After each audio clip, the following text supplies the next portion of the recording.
विनय कुमार सिंह जी, क्यों खोट नजर आया आपको इस आधी आबादी को पूरा हक दिलाने वाले बिल पर? आपकी सहमति क्यों नहीं बन पाई? क्या आपको अच्छा नहीं लगता कि 2029 में आधी आबादी आपके साथ कंधे से कंधा मिलाकर चुनाव लड़ती? प्राची जी, एक चीज बताइए, 20 सितंबर 23 में क्या हुआ था लोकसभा में? 21 तारीख को क्या हुआ था? क्या उस दिन महिला आरक्षण बिल पारित नहीं हुआ था? सर्वसम्मत से पारित नहीं हुआ था? उस दिन महिला आरक्षण बिल पारित हो गया था। जब महिला आरक्षण बिल पारित हुआ था तो इन्हें तत्काल प्रभाव से उसको 2024 में लागू कर देना चाहिए, लेकिन तब ये क्लास लगाया गया कि पहले जो है जनसंख्या जनगणना होगा, फिर परसीमन होगा, फिर उसके बाद जो है महिला आरक्षण बिल लागू होगा। तो आज क्या जल्दी थी, जबकि बंगाल में चुनाव चल रहा है, तमिलनाडु में चुनाव चल रहा है, आज क्या जल्दी थी इतनी हड़बड़ी में, जबकि लोग चुनाव में व्यस्त हैं, और इतनी हड़बड़ी में इसको जो है ले आने का? ये बिल नहीं था, ये महिला आरक्षण बिल नहीं था।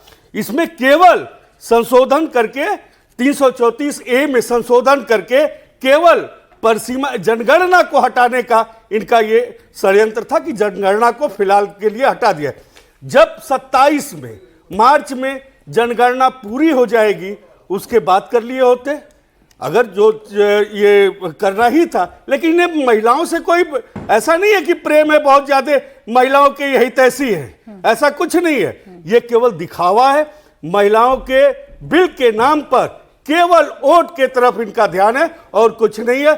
समाजवादी पार्टी ने हमेशा कहा, और जब 2023 में जब पारित हुआ था सर्वसम्मत से, शायद 2 वोट लोकसभा में केवल AIM के ही विपक्ष में थे, सारे वोट पक्ष में गिरे थे महिला आरक्षण बिल के पक्ष में। 24 में भी चुनाव था, तब भी आपने कहा था कि 24 के चुनाव को देखकर महिला आरक्षण बिल लेकर आए। अब बंगाल के चुनाव से इसे जोड़ दिया। तो भाई हमारी तो महिला, लेकिन हमने तो समर्थन किया ना, हमने तो समर्थन किया ना। आपकी नीयत में तो खोट है ना, कि आपने क्यों नहीं किया? भाई वो वाला जो बिल था उसमें भी सरकार ने क्लॉज लगाया था, आपने खुद ही बताया कि डिलिमिटेशन होगा, जनगणना होगी, उसके बाद महिला आरक्षण बिल लागू हो जाएगा। और जब सरकार ये कह रही है कि 2029 में महिलाओं को हम 33% आरक्षण देना चाहते हैं, हम अभी डिलिमिटेशन करना चाहते हैं, तो फिर आपत्ति क्या है आपको, जब आप पहले पास कर चुके हैं? हमें तो बड़ा अजूबा लगा, अभी आप ही ने कहा कि महिला आरक्षण बिल पास नहीं हो पाया। 16 तारीख को क्या हुआ? नोटिफिकेशन हुआ, उस पर जो यह बिल था उसी को हुआ।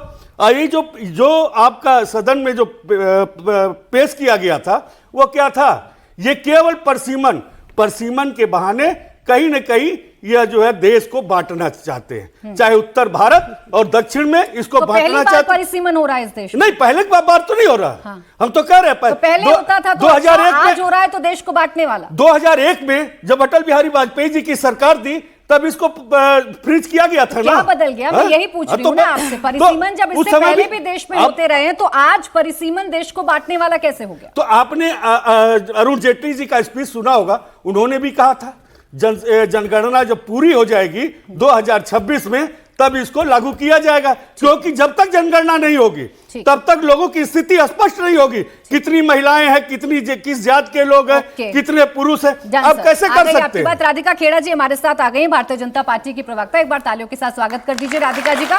राधिका जी, यहाँ विपक्ष को शिकायत सिर्फ इतनी है कि इनकी मंशा तो साफ है भाई, 2023 में आपके साथ खड़े थे ना, आपने यहाँ इफ एंड बट लगाया, शर्तों के साथ आप महिलाओं को उनका हक दे रहे हैं, जिसमें विपक्ष आपके साथ नहीं है, तो आपत्ति क्या है? पहले तो सभी देशवासियों को भगवान परशुराम जी के जन्म उत्सव की बहुत बहुत शुभकामनाएं। भगवान परशुराम जी ने हमें अन्याय के खिलाफ लड़ना सिखाया, और वही अन्याय के खिलाफ आज नरेंद्र मोदी जी बेटियों की आवाज बनकर इन महिला विरोधी लोगों से लड़ाई लड़ रहे हैं। कल पूरे देश के सामने हमारे देश के प्रधानमंत्री जी ने माताओं और बहनों से हाथ जोड़कर माफी मांगी। किसके लिए? इन लोगों की गलती के लिए। अब ये यहाँ पे भाई साहब कह रहे थे कि जनगणना को हटाना था, तो मांग तो इन्हीं के नेता राहुल गांधी ने करी थी, जनगणना का इंतजार क्यों करना है, अभी लागू करिए। हमने कहा ठीक है, हटा देते हैं ये क्लॉज भी, लागू करने के लिए तैयार हो जाइए। डीलिमिट, फिर कहते हैं कि वाजपेयी जी ने इसको स्टे कर दिया था। बिल्कुल किया था, क्योंकि इमरजेंसी में इंदिरा जी ये क्लॉज लेकर आई कि अभी के हिसाब से सीटें होनी चाहिए, तब से लेकर इमरजेंसी से लेकर आज तक 70 से लेकर आज तक सीटें उतनी ही हैं। लेकिन जब हमारी सरकार 26 साल पहले इसके ऊपर फिर स्टे लेकर आई, वो इसलिए लेकर आई क्योंकि हम ये नहीं चाहते थे कि साउथ के स्टेट्स ने अगर अच्छा काम किया है पॉपुलेशन कंट्रोल के लिए तो उनको कोई इस बात की सजा मिले। लेकिन तब में और अब में भी पॉपुलेशन एक्सट्रीमली बढ़ चुकी है। कई ऐसी सीट्स हैं जहां पे सिर्फ महज 2 लाख 4 लाख वोट है, कई सीट्स ऐसी है जहां पे 15-15 लाख वोट है। अब एक आदमी पे अगर इतने लोगों की जिम्मेदारी है तो जाहिर सी बात है डेवलपमेंट भी कम होगी, लोग अपने एमपी के पास धीरे पहुंचेंगे, विधायक के पास कम पहुंचेंगे।